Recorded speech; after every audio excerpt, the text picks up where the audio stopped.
We have one son. He's our fourth child, and his kindergarten teacher told us she thought he was possessed by the devil. Yeah, in their minds, they were too busy, too loud, too active, too much energy.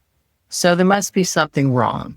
Needless to say, she was fired shortly after that. Boys come into this world with a broader range of emotional expression than girls. He's crying as he walks towards his father. His father takes the back of his hand and whacks that boy in the chest. Stop crying. We are not comfortable with boys crying. I think we want the loving, attentive, nurturing kinds of emotions, but not the fear or the anger.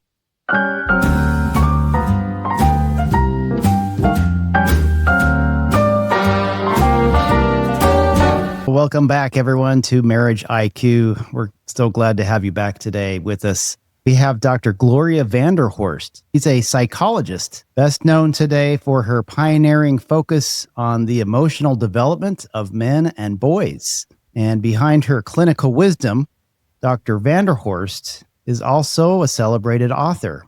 3 R's of Growth and Change was recently honored with the bronze medal in the 2025 Global Book Awards for the self-help personal transformation category. So welcome today, Dr. Vanderhorst. Welcome, Gloria. We're so happy to have you on Marriage IQ. I'm delighted to be here. There's so much that I want people to know and understand, particularly about men and boys. This stuff is just fascinating. It'll blow your mind. Okay. Well, excited about that. All right. We'll jump right into this. Gloria, we have a model with 4 cornerstones to creating a scintillating marriage. 4 things that we think are super important. And the first one is identity. And I have a feeling we're going to get into that with you later based on your topic. But we would love to hear some of the things about your life that brought you to study this topic, to focus on this in your clinical practice, and to have such passion and interest in it. Can you tell us a little about your identity? Oh, yes. So first of all, I was a math major. All I wanted to do is to go to college so that I could come back to my hometown and teach high school math. I had a plan and I was on track with my plan. I was going to graduate in 3 years with a 4.0. I was on track with that plan. Then I ran into Calculus 2. We had a new teacher. She filled the front blackboard, never turned around to the class, filled the side blackboard, never turned around to the class. Everybody was lost. And so final exam, I have to catch the bus to go home. I send a friend to check the door of her office to see what my grade is. My friend comes running across the parking lot, screaming, "You got a D! You got a D!" No. Yes, I passed. Right? I never have to take Calculus 2 again. And I immediately flipped my major and my minor. Now, there are times in life when something just creates a stop sign, a roadblock for you. Pay attention to it. I took psychology as a minor because it was fun. It was interesting because it was a relief from math.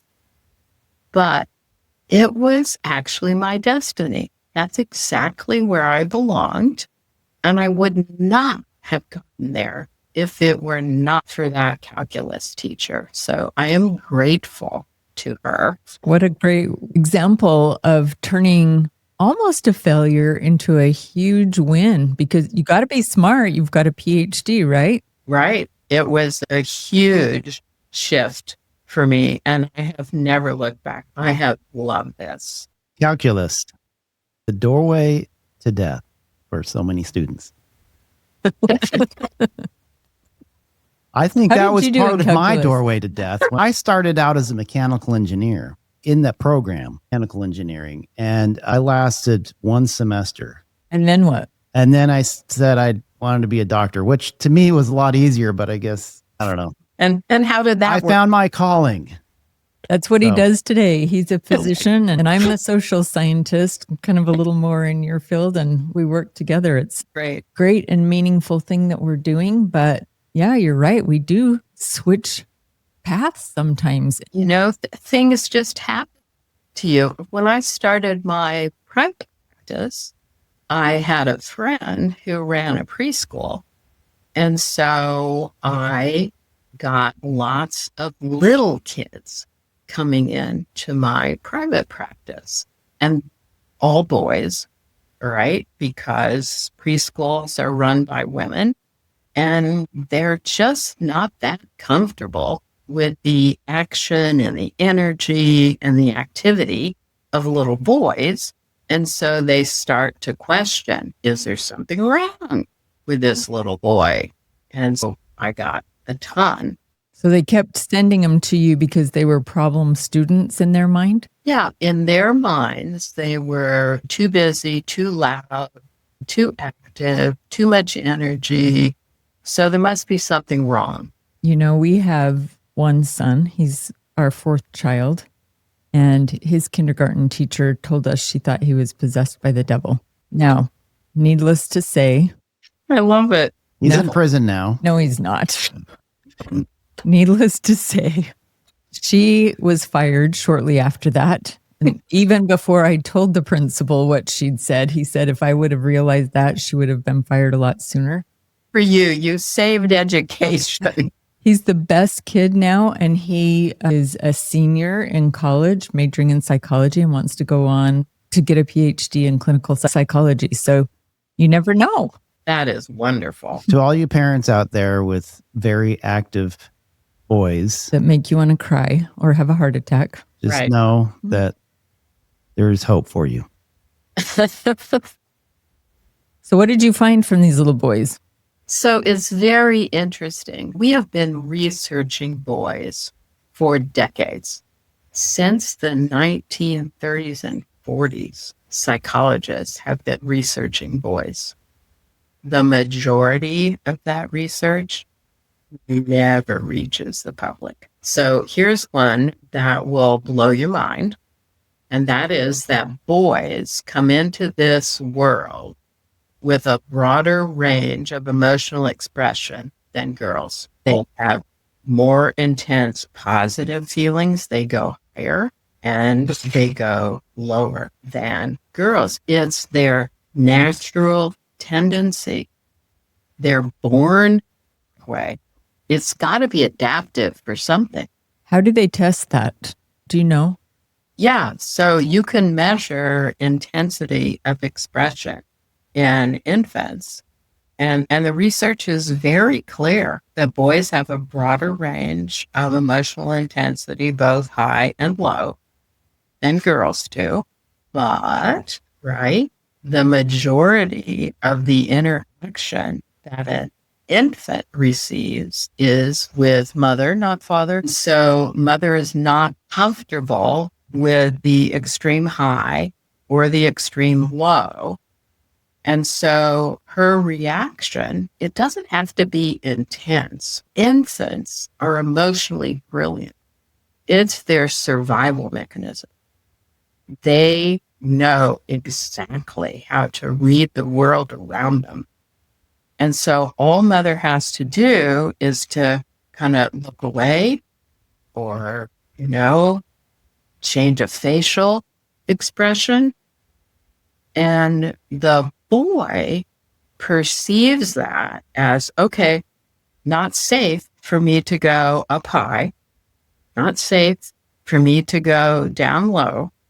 So I will modify my emotional expression so I stay within the range that keeps mother's attention on me and that keeps mother's attention pleasantly on me. That happens for an infant. Okay. And then we start to walk. We become toddlers. And the culture, by and large, teaches little boys to cut off certain aspects of emotional expression. Give us some examples. I have the classic example. Okay. Okay. So our daughter is 3. We have friends down the street with a 3-year-old boy. We go to visit. All right. The kids are playing in one part of the room, enjoying themselves. The adults are talking in the other part of the room. My daughter takes his favorite toy and will not return it. All right. So he tries. He makes some attempts. She will not return it. And so he gets up. He starts walking towards his parents and he's crying. Legitimate. Right? That's reasonable. Yeah. Right? She's being a jerk. She's holding on to his favorite toy. Right? He's tried. Now he's helpless. He seeks help. Normal, natural. He's crying. As he walks towards his father takes the back of his hand and whacks that boy in the chest and lands him on his butt. Stop crying. Okay? We are not comfortable with boys crying. You can see it all over the place, right? Go to a playground. Little girl gets hurt. She runs up to a parent. She gets picked up and she gets asked what happened. Little boy gets hurt, runs up to a parent. He gets asked what happened. If he gives a good enough response, he'll get picked up and receive comfort. Okay, we have this approach to our boys, to our males, that emotional expression really should not go down into the sad, the tender, the negative end of the continuum. Why do you think we do that to little boys? Is it because generations of culture have taught us that? Or is there some other reason? Any thoughts on that? Yeah, it is definitely generational, right? So think of the caveman. This guy has to go out with his stick or his spear and kill food for support of his family. He cannot afford to be tender, scared, worried. We send thousands of men to war to die. We cannot afford for them to be tender, scared, worried, right? They have to run out of a foxhole, gun in hand, towards an enemy. So we have culturally shaped our world so that we don't want men to access the more tender end of the emotional range. I do have a client I was working with recently who was quite upset because her ex-husband continually tells her little boy, stop crying, stop being a sissy, stop acting like a little girl. Every time he's, scared to go to his dad's house and leave his mom's house, he misses his mom and he doesn't want him to feel those emotions that exactly like you're saying. Right. And truthful. If I may interject, I'm not trying to excuse what he's doing. However, who else is going to play the masculine role in a relationship? Who else? Who's going to fulfill that role to, going out and, if you will, killing what you eat, right? Right. Sure, it's got to be the father. Doesn't have to be. There's a lot of times of moms do it, but mostly it's the man. I mean, I think that in any conversation that we're going to have, we have to look at the actual identity that we as men have. And I think some of it's cultural, but I also think that there is some inbred genetic behavioral traits, call it epigenetics, whatever you want. I think that they're there. And what we tend to just gravitate towards activities that are specifically male oriented as children and even as adults? There is a change occurring at this point, though, because of the change in women in the workforce. There's an increase of males staying home raising children. True. And that, I think, will be healthy for both male and female children in the long run, because the male is much more comfortable with a broader range of emotional expression from the children.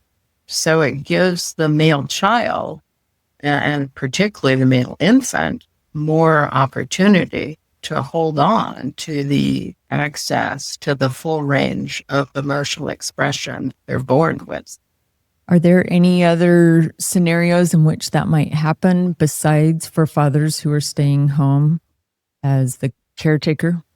No, it's tough, right? If you think about it, and mother's not doing this intentionally.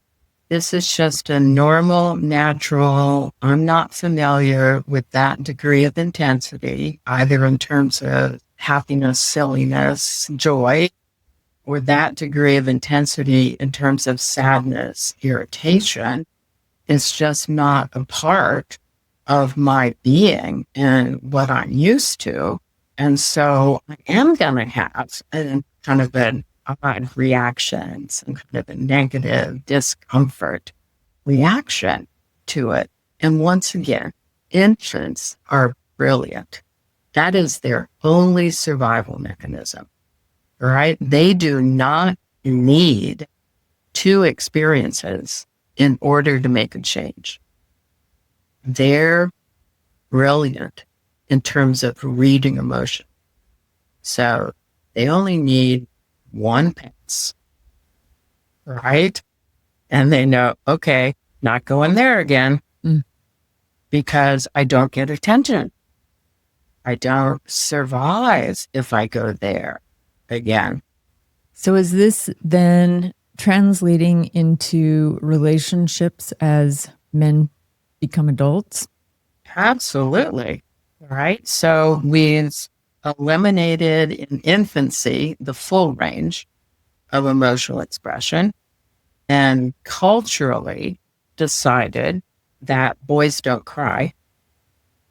Right. You cannot be a boy and express anything on the tender end of the emotional range. And you're also saying feel fear, feel worry. Right. And then you grow up and you're supposed to have an intimate relationship with another human being.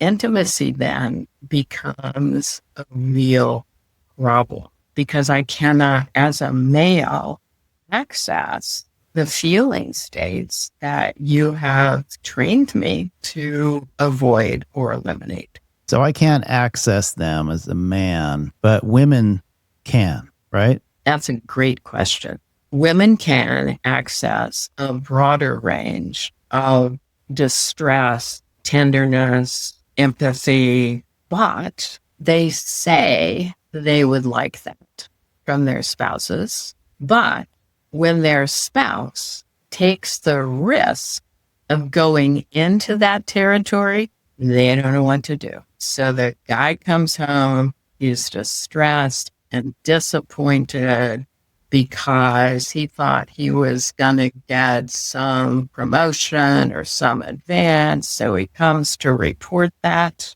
right? Which is the very place that she could dive in to some deeper emotions with him. But what does she do instead? You'll get it next time.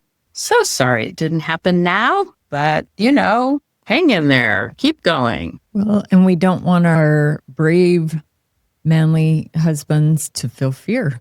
We don't. We want to feel secure. Real sadness. Think of the number of men, even in the course of experiencing a significant loss or death, who struggle to cry, right? And hide that experience when, hey, that's normal. That's natural. You just lost somebody you really love and you really had a very strong attachment to. Hey, it's all right to cry. I think that women, they want emotional safety, right? Mm-hmm. But in order to take emotional risks, you have to feel safe as a foundation, right? You can't take risks without feeling safe on a foundation. And so maybe why you say that is that when women want to be the ones that take those emotional risks, they don't want their husbands to. That's right.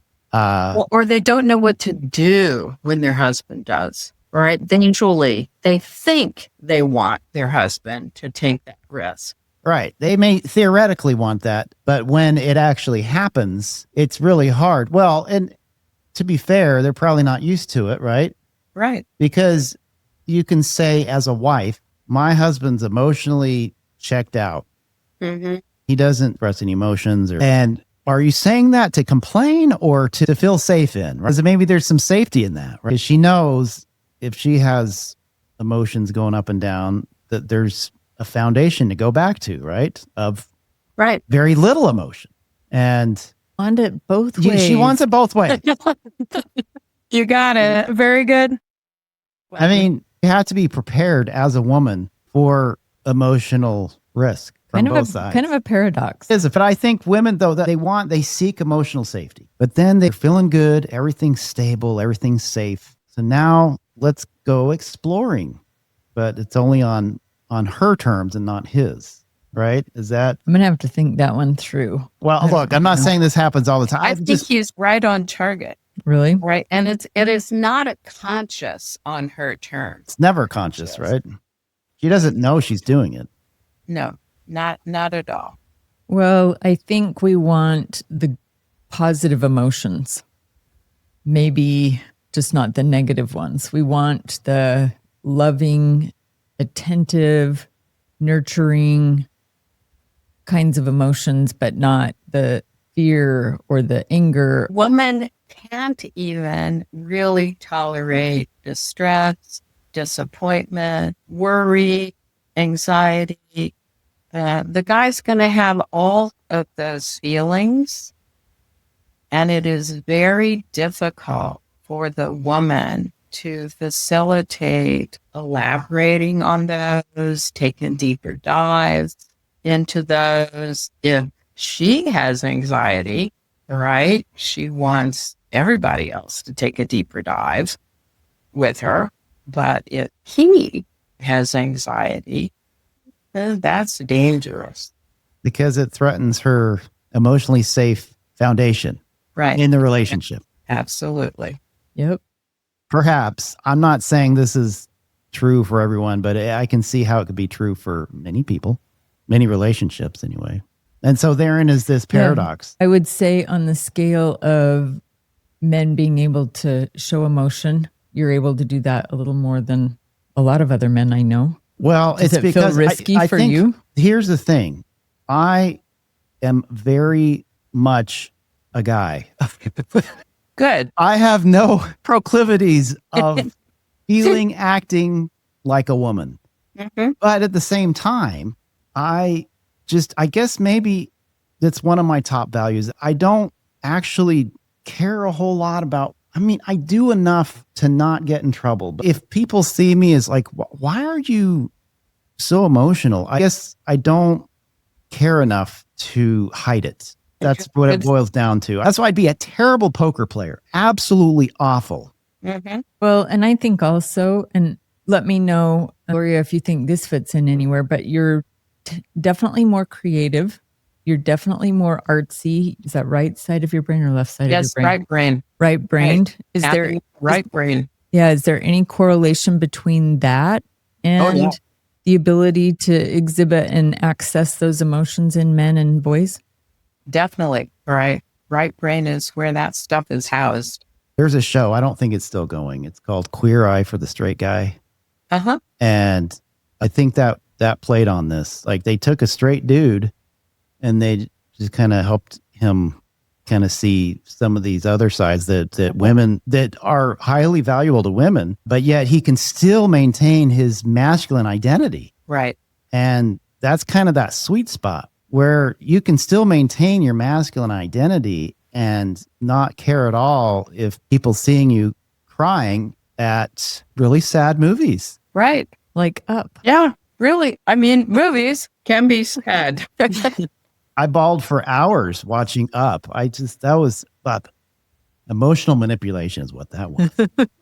But it is healthy, right? Because we're naturally born with that capability. The other thing that everybody should know is that range does not disappear. You cannot shut it off forever. It still exists there. Your brain holds on to this capability, and you can tap back into it if you just take the risk and give yourself the permission to experiment. So how do we do that? How does that look for most guys?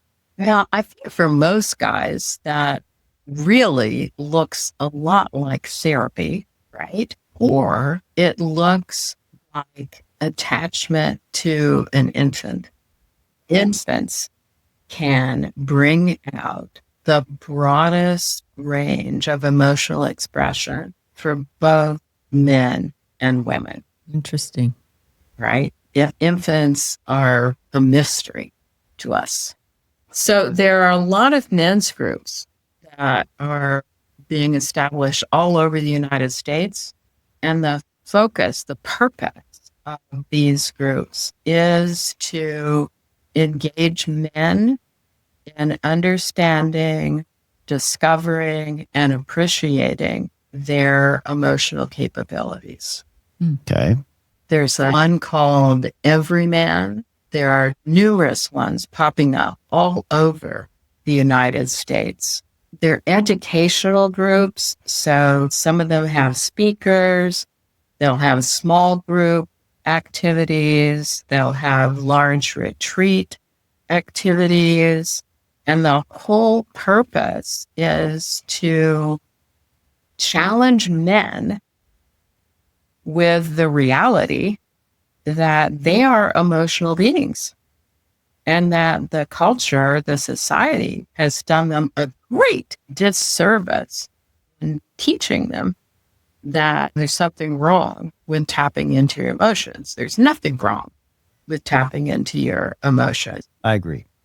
The thing is that I think it's important to understand that I tried to allude to earlier that for men, women do look to their husband as a pillar of strength, right? And so that is part of our identity. So I think while I agree with you that we need to show our emotions more and take some more emotional risk in our relationships, I think perhaps we need to do it with courage. We need to do it with strength. And I think that you can do that and still show emotion, because I do feel like the wife, she does need to feel that safety. If it's too much, if there's too much wild behavior changes, let's take, for instance, a bipolar disorder. That's a very, very big range. A lot of women aren't going to be able to put up with that level of range of emotions. You're absolutely right. If we look at the natural characteristic, right? We go back to the infant. The natural characteristic is that male infants come into this world with more highs and more lows. And if we give the male permission at this point to kind of recapture that broader range of emotional expression, then there will be an easier way of connection between male and female. There'll be stronger bonding male to male because we can accept that range of emotional expression and relax into it, not be afraid of it. I think the key moving forward, particularly as we look at the future, where I believe people are going to have much more opportunity for emotional interaction and social interaction. When a robot is making my dinner, what am I going to be doing? I'm going to be talking to my husband. Well, that should be pleasant that should be deep conversation about a variety of different things. Do you think that that will really happen? Oh, I do. Well, we found that our deep conversations happen while we're making dinner. We don't need a robot. That's probably our Actually, best some of our talk. best conversations are when we make dinner together. Yeah. I'll bet that's true. Yeah. When you're doing any project together, and dinner making is such an easy thing to do together. And it's a wonderful ritual to do together.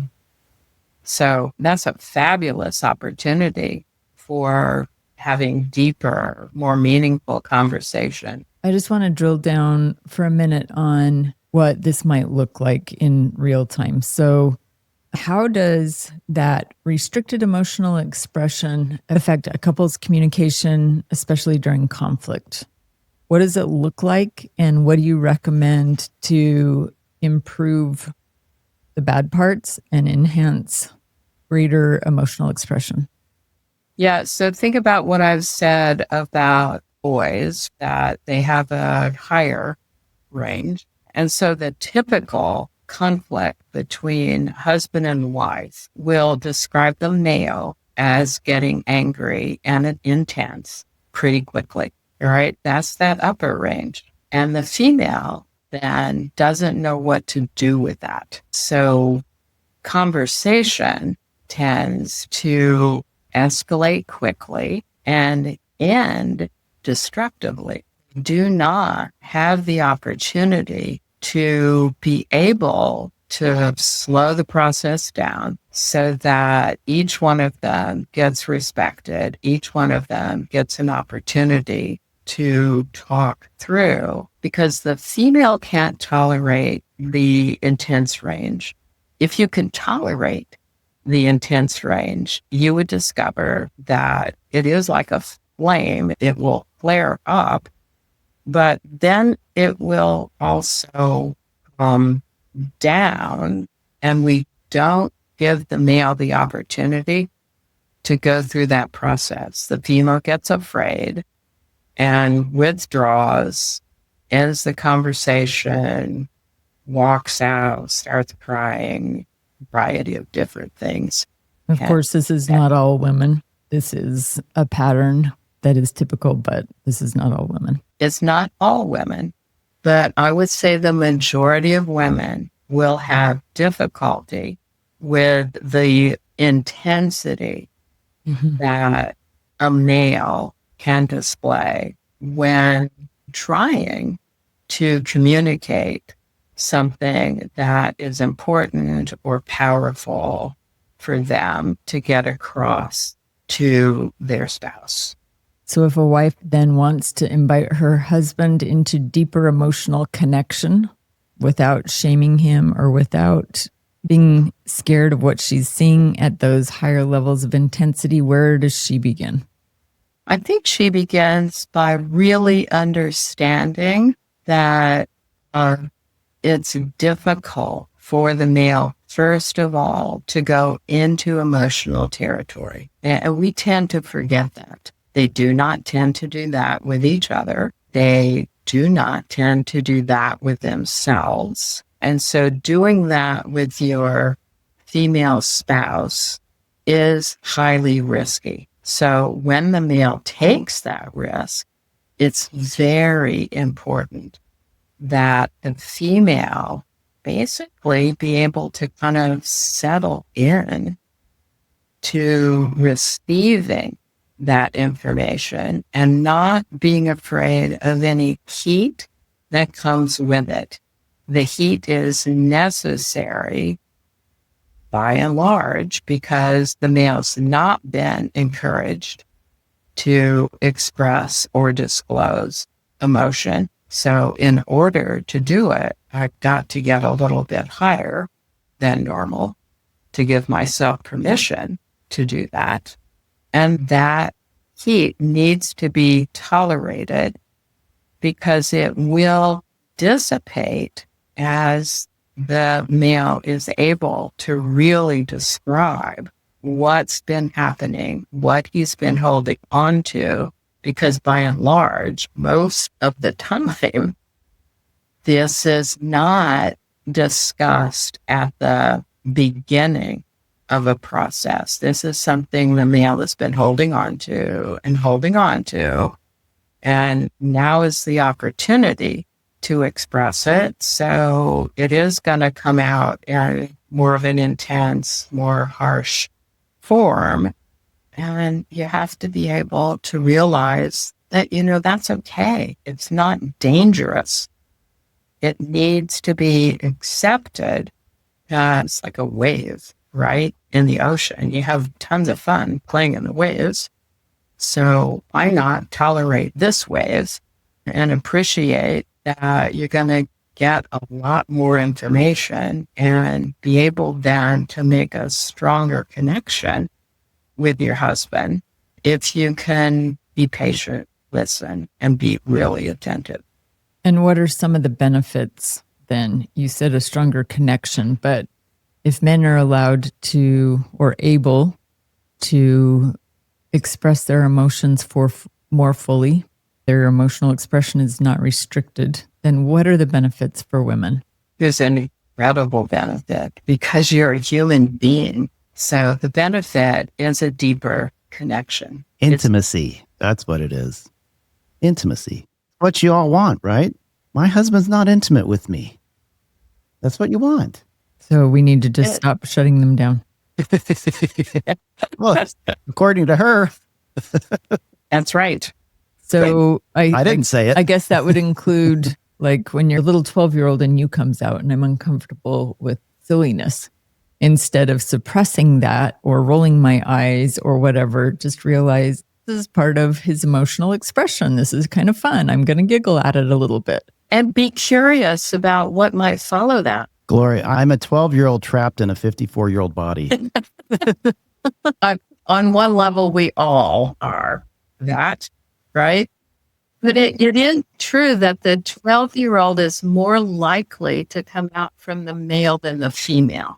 Explains everything. Yep, that's true in our marriage. And if we could help females to accept that, right? Not wrinkle up your face about it, but to accept it, there's a treasure trove that comes and you miss it if you shut the 12-year-old off. So for those listeners who are parents, just kind of wrapping up, who have sons, going back to where you started in the beginning of all of those teachers who were sending boys that they thought had psychological problems for your evaluation, what would you say to those parents about how to best help their sons feel all the possible emotions and not be shamed for expressing them? So I have a list that I tend to send to families. Okay.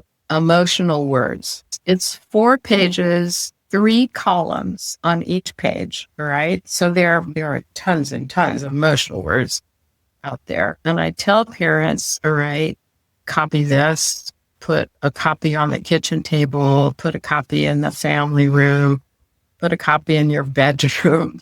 Because the reality is we can all easily identify the feeling that we're having. We cannot produce it.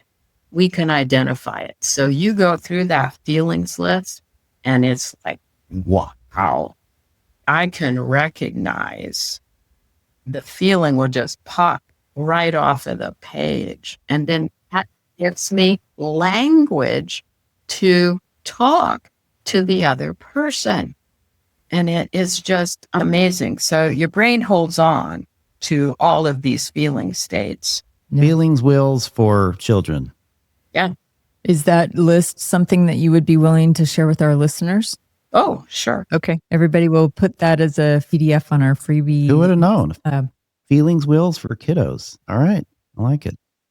And just teaching them to say, I feel, and then identify the emotion, or for the parents to say, are you feeling this or are you feeling that? Oh, increasing your feeling vocabulary is fabulous for everybody. So using the feeling sheets really helps you to do that. Yeah, we have talked about that on other episodes, but not so much in the context of specifically men and boys. So that's Yeah. great. That's a great perspective. Good. Well, if you had one last message along these lines for our listeners, what would that be? That would be curious, be interested in changing and understanding what's happening for you, what's happening for your spouse. Be curious. They're going to put that on my headstone. Yes. He was curious. And he is. Thank you so much. You're welcome. It's been fun. If any of our listeners want to find out more about what you do, are you on social media or anything? I'm everywhere, but the easiest thing to tap into is my website, and that's www.drvanderhorst.com. So it's www.drvanderhorst.com, and that'll lead you to lots of other places. The blog is there, information about therapy and different kinds of processes in therapy. And Dr. Vanderhorst is practicing out of Maryland and Washington, D.C. And so as you might be watching this, you might be seeing it's growing dark there for her. Where we are here in Dallas, not so dark, but thank you so much for sharing your expertise with us and just having this perspective of what perhaps is going on with men and male children and how we can start changing that in our relationships is really helpful. Thank you for joining us today. Remember that the intelligent spouse knows to change from a stinky to a scintillating marriage first requires a change in themselves. All right, everybody. See you next time on another exciting episode of Marriage IQ.